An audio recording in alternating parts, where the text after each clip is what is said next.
Past में सांग जुन Chiang चूल से मिलने जाता है और उसे वो दिन याद आता है जब उसने मोटल खरीदा था और अपनी बीवी और बेटे कीहू के साथ वहां रहने आया था। उसकी बीवी ने मरने से पहले एक खत छोड़ा था जिसमें लिखा था कि अपना और कीहू का ख्याल रखना। सांग जुन चियांग चूल पर गुस्सा निकालता है और कहता है कि उसकी वजह से उसका परिवार उजड़ गया। चियांग चूल कहता है कि वो बस वहां रुका था, बदकिस्मती से सांग जुन वहां आ गया, इसलिए वो खुद ही जिम्मेदार है।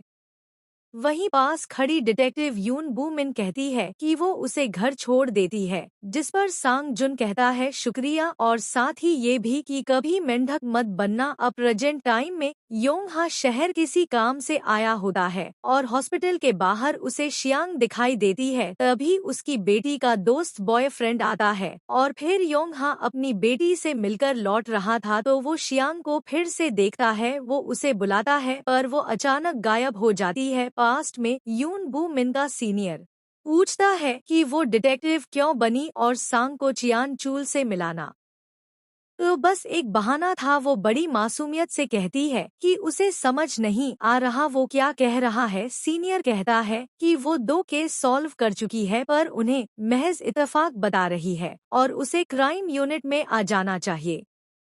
यून बू मिन लेक मोटेल की एक तस्वीर निकालती है। प्रेजेंट में योंगहा योंगचा से बात करता है और कहता है कि पिछली बार जो लड़की गेस्ट हाउस आई थी वो शायद अपने बच्चे को मार चुकी है। उसे ये भी इमेजिन होता है कि वो लड़की योंगचा को भी मार देती है। योंगहा कहता है कि बस उसका कुछ सामान बचा है जो लौटाना था लेकिन उसका नंबर नहीं है। योंगहा वापस गेस्ट हाउस लौट आता है जहां शियांग भी पौधों के साथ आती है। जब शियांग नहाने जाती है तो योंगहा उसका सामान चेक करता है और उसका लैपटॉप लेकर निकलता है। शियांग उसे देख लेती है। योंगहा लैपटॉप दुकान ले जाता है पर दुकानदार कहता है कि जबरदस्ती खोलने पर डेटा डिलीट हो सकता है। योंगहा खाली हाथ लौट आता है। अगली सुबह 2 लोग कुछ सामान लेकर गाड़ी में रख रहे थे और कहते हैं कि मकान मालिक ने घर छोड़ने को कहा था। योंगहा इमेजिन करता है कि वो जाकर शियांग को पानी में डुबा देता है। शियांग योंगहा से कहती है मूवी देखनी है तो लैपटॉप चाहिए और कुछ पूछना हो तो पूछ सकते हो। योंगहा पूछता है कि उसका अगला प्लान क्या है, जिस पर शियांग कहती है कि वो बस गेस्ट है जो छुट्टियां मना रही है। योंगहा पूछता है कि क्या उसने उस बच्चे को मारा था जो पिछले साल उसके साथ आया था, क्योंकि कमरे में खून मिला था और उसके पास डैश कैम की फुटेज भी है। शियांग कहती है कि अगर मान भी लिया कि वो आई थी तो आपने सबूत मिटाने की कोशिश, क्योंकि वो कहती है कि दोनों एक जैसे हैं, क्योंकि न उसने पुलिस को बताया और न ही सबूत बचाए। अगली सुबह योंगहा अपनी कार लेकर निकलता है और पुलिस स्टेशन के बाहर रुकता है। उसने पिछली रात की बातचीत रिकॉर्ड की होती है। उधर शियांग घर में नए रिकॉर्डर का बॉस देखती है और घबरा जाती है। वो कार लेके निकल जाती है। योंगहा कार मोड़ रहा होता है तभी शियांग कार से टक्कर मार देती है और योंगहा घायल हो जाता है। पास्ट में रिपोर्टर यून बू मिन से पूछता है कि उसे शिकारी क्यों कहा जाता है। प्रेजेंट में योंगहा हॉस्पिटल में भर्ती होता है और शियांग उसे ढूंढने आती है पर वो नहीं मिलता। योंगहा जब घर लौटता है तो शियांग पूछती है क्या कैब से आए हो। योंग हाँ पूछता है कि उसकी कार की फुटेज कहाँ है, जिस पर शियांग कहती है उसने वो फेंक दी मैंने। योंगहा कहता है कि सबूत मिटा दिए हैं तो अब यहाँ से चली जाओ। शियांग कहती है कि अब नहीं जाऊंगी बल्कि ये घर मुझे बेच दो। अब दोनों के बीच ये एक जंग बन चुकी थी। कैप्टन शूटिंग में माहिर थी और उसी जूनियर तारीफ करते हैं। शियांग घर में योंगहा को नहीं पाती और कॉल करती है पर वो उठाता नहीं। एक नया रेंटल कस्टमर आता है और साथ में डिटेक्टिव भी होते हैं। शियांग अपना सामान स्टोर रूम में रख देती है। वो बार बार योंगहा को कॉल करती है लेकिन वो जवाब नहीं देता। वो देखती है कि योंगहा नए कस्टमर से बात कर रहा है। वो फोन छीन के बात करने की कोशिश करती है पर वो कॉल काट देता है। पास्ट में सांग जुन का बेटा बड़ा हो चुका होता है। प्रेजेंट में लॉन्ड्री वाला आता है और शियांग को पहचानने से इनकार करता है और उसे पगलेट कह के चिढ़ाता है। योंगहा योंगचा से मिलता है जिसने नए कस्टमर के बारे में आइडिया दिया था। कुछ स्टूडेंट्स भी गेस्ट हाउस में रुकने आते हैं जिससे शियांग को अपनी पेंटिंग बनाने में दिक्कत होती है। एक लड़की तो उसे आंटी कह देती है। अगली सुबह जब शियांग सो रही होती है तो स्टूडेंट्स उसके कमरे में पत्थर फेंक के भाग जाते हैं। योंग हा कॉल करता है और पूछता है कि अब तक गई क्यों नहीं। शियांग कहती है कि ये सब बहुत घटिया है। योंग हा जंगल में एक तंबू में रह रहा होता है। शियांग कहती है यहाँ आ जाओ। योंग हा कहता है वेकेशन शुरू हो गए हैं और बहुत गेस्ट आ रहे हैं, इसलिए सफाई कर लेना। शियांग कहती है क्या अंकल अपनी बेटी की जान की परवाह नहीं है। योंग हा फोन बंद कर देता है। शियांग सफाई कर रही थी तभी डिटेक्टिव आता है और पूछता है कि क्या तुमने ये खिड़की तोड़ी है। कैप्टन को पता चलता है कि जो रिपोर्टर चियांग चूल की ऑटोबायोग्राफी लिख रहा था उसने आत्महत्या कर ली। अगली सुबह एक गेस्ट कहता है कि शियांग हमें चाबी नहीं दे रही। योंग हा वहां पहुंचता है और देखता है कि रेंटल किम ते यून ने बुक किया था। किम ते यून पूछता है कि कहीं तुम इस अबला नारी को एब्यूज तो नहीं कर रहे। योंग हा कहता है कि कौन अबला नारी। वो कहता है कि अपनी उम्र का लिहाज रखो। योंग हा शियांग से पूछता है क्या तुमने बुलाया इसको। शियांग कहती है कि नहीं, वो खुद आया है मदद करने। शाम को किम ते यून चला जाता है। अगली सुबह शियांग उसके साथ घूम रही होती है। योंग हा कहता है कि उसके हाथ की ड्रिंक कभी पी है। मैं तो नहीं पीता। रात को शियांग कहती है अंकल ये यहाँ से जा नहीं रहा, दिन भर बक बक करता रहता है। वो कहती है चलो घर का बंटवारा कर लेते हैं। योंग हा कहता है कि मैं एक साइको के साथ नहीं रहूंगा। शियांग कहती है कि ये घर मेरा है, शुक्र मनाओ कि रहने दे रही हूँ। योंग हा उसका गला दबाता है और कहता है ये घर मेरा है। डिटेक्टिव उन्हें एक साथ देखता है। शियांग किम ते यून को किस करती है और दोनों इंटीमेट हो जाते हैं। रास्ते में योंग हा को एक जंगली सुअर दिखता है और वो उसे शियांग समझकर कार से टक्कर मार देता है। फिर वो घर आकर किम ते यून को डंडे से मारता है और कहता है ये कमरा मेरा है। तभी पुलिस आ जाती है। डिटेक्टिव पूछती है आपने पुलिस बुलाई थी फिर क्यों मारा। योंग हा कहता है कि रेंटल गेस्ट की लिमिट होती है और उन्होंने मेरा रूम यूज किया। डिटेक्टिव पूछती है उस दिन चुपचाप क्यों चले गए। वो कहता है जो आपके ऑफिसर के साथ हुआ उसे भूल जाना चाहिए। किम ते यून का सीनियर कहता है तेरा प्रमोशन होने वाला है, इसीलिए इस दलदल से दूर रह। किम ते यून गेस्ट हाउस लौटता है और रिकॉर्डर पाता है पर रास्ते में उसे शियांग मिल जाती है। किम ते यून अपने सीनियर को कॉल करता है। अब दिखाया जाता है कि शियांग खून से लथपथ है और योंग हा को कॉल करती है। योंग हा कहता है कि वो रेंटल बेचने को तैयार है, बस कुछ दिन। और पास्ट में यून बू मिन रिपोर्टर को बताती है कि उसने एक लाश को पानी की टंकी में छिपाने वाले केस को कैसे सॉल्व किया था। रिपोर्टर पूछता है कि वो क्रिमिनल को कैसे पहचानती है। वो कहती है कि वो सबको शक की नजर से देखती है, चाहे वो कोई भी हो। प्रेजेंट में कैप्टन रेंटल पर आती है और सोचती है कि वो तो बस बेकाबू जानवरों के लिए एक शिकारी है। पास्ट की यून बू मिन ही कैप्टन है। पास्ट में दिखाया जाता है कि जब चियान चूल उस लड़की को मोटेल में ला रहा था तो सांग जुन के बेटे ने उसे देख लिया था। चियान चूल कहता है तुम एक गूस्ट हो, अपनी आंखें और कान बंद रखना। इस बात का कीहू पर गहरा असर पड़ता है। कीहू अक्सर मोटेल पर आता है, उसने एक गन बनाई है और उसके पास एक नक्शा भी है। कीहू अपने अंकल को निशाने पर लेने के लिए सामने की बिल्डिंग से गन तानता है। जैसे ही पुलिस की सायरन सुनाई देती है वह टाइमर सेट कर देता है और तेजी से बिल्डिंग से निकलकर अपनी कार तक पहुंचता है। कुछ ही देर में वह उस हॉस्पिटल में पहुंचता है जहां उसके अंकल भर्ती थे। उसके अंकल कहते हैं घंटी सुनकर तो फट ही गया था ना, कभी वे एक गैंगस्टर थे लेकिन अब सब छोड़कर किराने की दुकान चलाते हैं। तभी वहां पुलिस आती है लेकिन वो बस खाना खाने आए थे। कीहू मोटेल के लिए निकल पड़ता है। एक आदमी उसका पीछा कर रहा था। शक होते ही कीहू उसे पकड़ता है और उस पर गन तान देता है। पता चलता है वो आदमी योंग हा था। उसके पास मोटेल की फोटो भी थी। वो बताता है मैंने तुम्हारे मोटेल की फोटो न्यूज में देखी थी और ये फोटो मुझे डिटेक्टिव की टेबल से मिली। मुझे डर लगने लगा कि मेरा भी वही हाल न हो, इसलिए मैं मोटेल देखने चला आया। दूसरी तरफ कैप्टन उस रेंटल हाउस पर जाती है जहां अब कोई नहीं था। योंग हा एक आदमी से मोटेल के बारे में पूछता है और फिर हॉस्पिटल जाता है जहां उसकी मुलाकात कांग चूल से होती है। कांग चूल अब भी सदमे में है और हॉस्पिटल को ही अपना मोटेल समझकर साफ करता रहता है। वो कहता है, कुछ दिन पहले एक साइको ने मोटेल तबाह कर दिया। योंग हा जवाब देता है, मेरा भी एक मोटेल है जिस पर एक साइको ने कब्जा कर लिया है। कांग चूल उससे पूछता है, उसे मारना चाहोगे, और बताता है कि उसका बेटा कहता था कि वह चियान चूल को जान से मार देगा।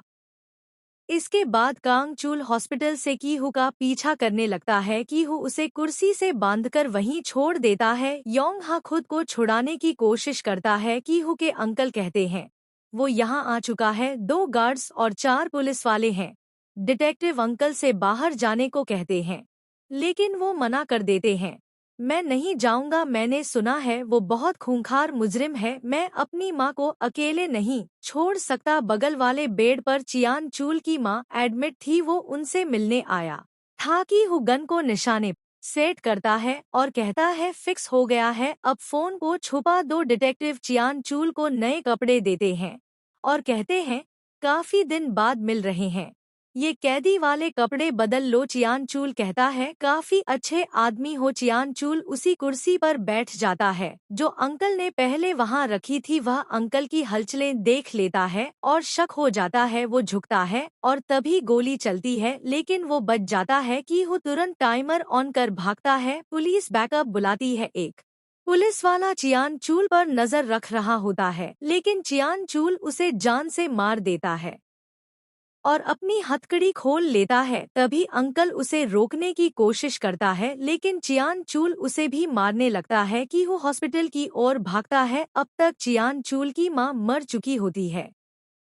तभी की हु आके चियान चूल को गोली मारता है। चियान चूल कहता है, कौन है बे तू? की हु जवाब देता है, घोस्ट आंखें और कान बंद रखना, और फिर उसे हेडशॉट मार देता है। वो खिड़की से गन फेंक देता है और खुद भी वहां से निकल जाता है। कार में बैठकर वह भाग निकलता है। वो बहुत घबराया हुआ क्योंकि उसने पहली बार किसी को मारा था। वो देखता है कि योंग हा चेयर पर नहीं है। तभी योंग हा उस पर गन तान देता है। कि हु कहता है, ये तो खिलौने वाली गन है, क्या तुम मुझे गिरफ्तार करने आए थे? तुम्हारे फोन पर डिटेक्टिव का कॉल आ रहा था। कि हु कहता है, सब कुछ खत्म हो चुका है, चले जाओ। योंग हा जाने लगता है और कहता है, मुझे तुम्हारा ठिकाना भी पता है लेकिन तुमने मुझे जाने दिया क्योंकि हु खुद को शूट करने वाला होता है। लेकिन योंग हा सही समय पर आ जाता है। वो कहता है, जब सब कुछ खत्म हो गया है तो मरना क्यों चाहते हो? मुझे पूरी कहानी बताओ। योंग हा सांग जुन को कॉल करता है। सांग जुन कहता है, कैसे हो बेटा? मासी कैसी है?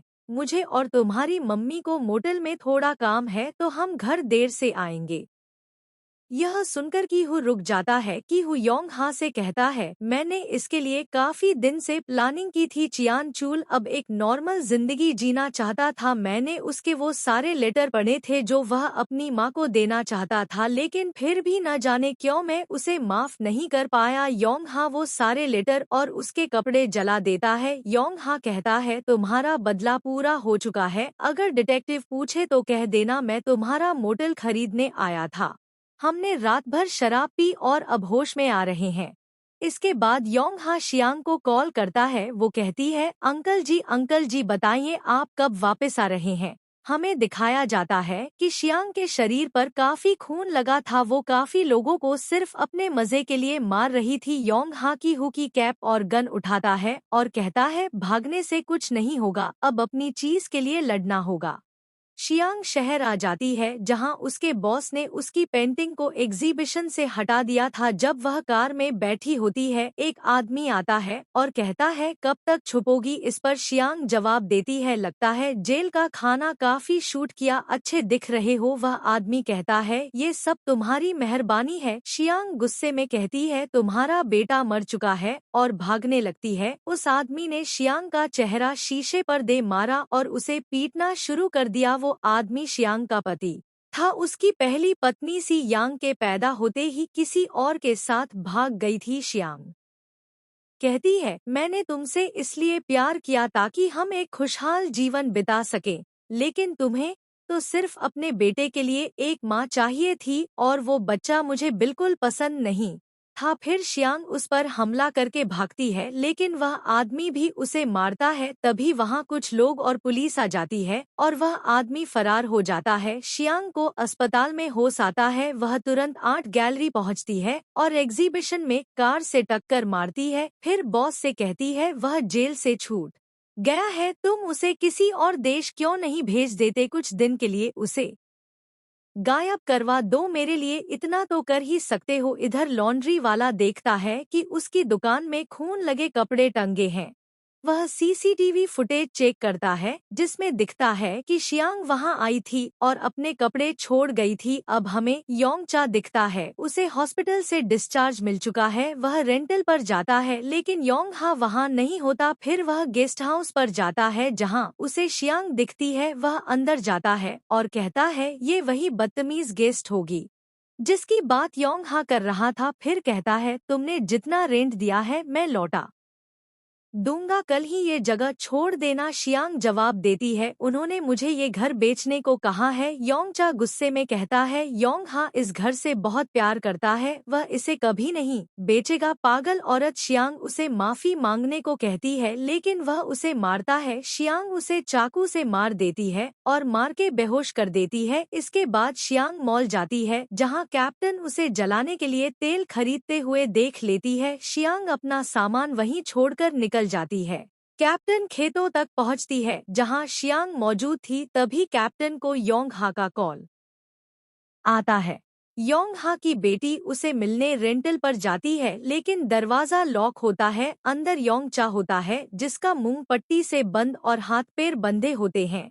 जैसे ही वह अंदर जाती है शियांग उस पर हमला करने आती है लेकिन लड़की पीछे मुड़ जाती है। शियांग कहती है अंकल जी कहाँ हैं, मुझे कुछ काम था। फिर कहती है मैंने और तुम्हारे पापा ने इस घर में एक बच्चे को मार डाला था और उन्होंने सबूत भी मिटा दिए थे। इसके बाद वो लड़की शियांग को फावड़े से मार देती है। फिर योंगचा को खोलने की कोशिश करती है लेकिन तभी शियांग फाइट करती है। शियांग उसका गला रस्सी से दबाकर मार डालती है और उसका शव एक सूटकेस में डालकर कार में रखती है। तभी उसे योंगहा का कॉल आता है। वह पूछता है तुम कहाँ हो। शियांग कहती है रात को योंगहा रेंटल पहुँचता है, उसके पास गन होती है। घर पर कोई नहीं होता तो वह स्विमिंग पूल के पास जाता है जहाँ शियांग होती है। शियांग कहती है गन असली है या खिलौना, चला के दिखाओ। योंगहा पूछता है मेरी बेटी कहाँ है। शियांग जवाब देती है अगर बेटी चाहिए तो गन नीचे रखो। शियांग कहती है मुझे अभी भी ये घर चाहिए, तुम्हारे पास 30 मिनट है, बेसमेंट में अपने दोस्त को बचा लो, फिर बात करते हैं। योंगहा योंगचा को हॉस्पिटल छोड़कर वापस आता है। रास्ते में उसे शियांग मिलती है। योंगहा तेज स्पीड में गाड़ी चला रहा होता है। शियांग गाड़ी रिवर्स करके घर के अंदर जाकर छिप जाती है। योंगहा पीछे का दरवाजा तोड़कर अंदर जाता है। शियांग एक कमरे में जाकर दरवाजा लॉक कर लेती है लेकिन योंगहा उसे भी तोड़ देता है और पूछता है मेरी बेटी कहाँ है। योंगहा कहता है मैंने चुप रहकर सब सहा लेकिन अब और नहीं, मेरी चुप्पी ने मेरे परिवार को नुकसान पहुँचाया। शियांग जवाब देती है मैं कल जा रही हूँ, छुट्टियाँ खत्म हुई, कभी वापस नहीं आऊंगी, सोच लो बेटी को बचाना है या नहीं। तभी योंगहा को पुलिस का कॉल आता है लेकिन वह नहीं उठाता। योंगहा पूछता है तुम चाहती क्या हो। शियांग कहती है अपनी बेटी और दोस्त का मुंह बंद रखना, एक साइको मुझे ढूंढते हुए आ सकता है, उसे कहना कि तुम मुझे नहीं जानते, तब वो तुम्हें परेशान नहीं करेगा और कुछ दफनाना है तो गार्डन सही रहेगा। योंगहा कहता है पहले मुझे अपनी बेटी से मिलना है। फिर दोनों जंगल में जाते हैं जहां नदी किनारे सूटकेस रखा होता है। शियांग उसे खोलती है लेकिन योंगहा की बेटी उसमें नहीं होती। तभी वह देखती है कि पुलिस ने उसे चारों तरफ से घेर लिया है। फ्लैशबैक में दिखाया जाता है कि रास्ते में योंगहा ने कैप्टन को सब कुछ बता दिया था और एक प्लान बनाया था। सबसे पहले उसने अपनी बेटी को ढूंढ निकाला और सूटकेस वहीं छोड़ दिया ताकि शियांग रंगे हाथों पकड़ी जा सके। इसके बाद योंगहा हॉस्पिटल जाता है और उस साइको को पुलिस द्वारा गिरफ्तार कर लिया जाता है। योंगहा को पता चलता है कि यूं सॉन्ग प्रेग्नेंट थी। वह कहता है ये सब मेरी ही गलती थी। कैप्टन योंगहा से मिलने जाती है। वह कहता है, मेरी एक गलती ने मेरे दोस्त और बेटी को बर्बाद कर दिया। कैप्टन कहती है, मेंढक की कहानी सुनी है, उस कहानी में मेंढक आप ही है। सब कुछ ठीक होने के बाद केस सॉल्व करने में हमारी मदद कीजिए। आखिर में दिखाया जाता है कि एक आदमी रेंटल पर पड़ी गन उठाता है, जिससे साफ होता है कि शायद कहानी अभी खत्म नहीं हुई।